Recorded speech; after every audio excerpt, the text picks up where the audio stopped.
कभी ऐसा हुआ है कि रात को एक अजीब सा सपना आया हो और सुबह उठकर लगा हो कि ये क्या था? कभी सपने में ऐसा लगा कि आप गिर रहे हैं और अचानक नींद खुल गई? या कोई ऐसा इंसान सपने में आया हो जिसे आपने असल जिंदगी में कभी ध्यान से नहीं देखा, लेकिन फिर भी वो जाना पहचाना लगा? सपने यानी ड्रीम्स आज भी साइंस की सबसे दिलचस्प मिस्ट्री में से एक है। जब हम सोते हैं तो हमारा दिमाग भी पूरी तरह बंद नहीं होता, बल्कि वो अलग अलग स्टेज में काम करता रहता है। नींद के दौरान हमारा शरीर कई स्टेज से गुजरता है।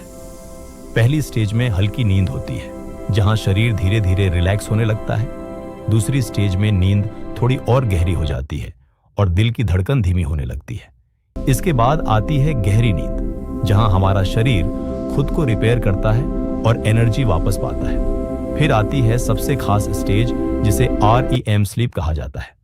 REM का मतलब है रैपिड आई मूवमेंट।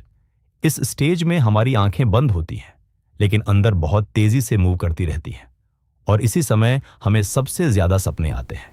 एक रात में हमारा दिमाग लगभग 4 से 6 बार इस पूरे स्लीप साइकिल से गुजरता है।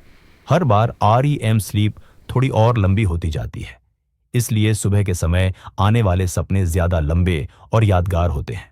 अब सवाल आता है कि सपने आखिर आते क्यों हैं?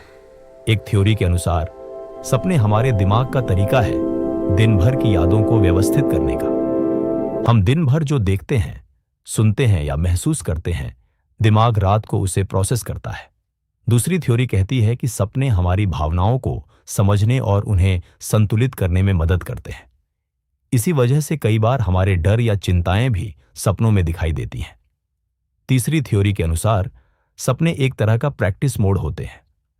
दिमाग खतरनाक परिस्थितियों की कल्पना करता है ताकि असली जिंदगी में हम उनसे बेहतर तरीके से निपट सकें।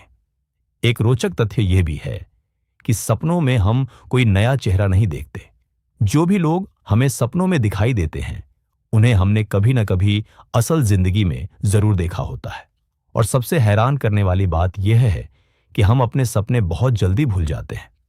वैज्ञानिकों के अनुसार जागने के 5 मिनट के भीतर हम अपने आधे सपने भूल जाते हैं और 10 मिनट के अंदर लगभग 90% सपना याद ही नहीं रहता। इसलिए अगर आपको कोई सपना याद रखना है तो सुबह उठते ही उसे लिख लेना सबसे अच्छा तरीका है। सपने सिर्फ कल्पना नहीं होते, बल्कि हमारे दिमाग का एक तरीका होते हैं यादों को व्यवस्थित करने और भावनाओं को समझने का। हो सकता है कि अगली बार जब आपको कोई सपना आए तो उसमें आपके दिमाग का कोई छुपा हुआ संदेश हो।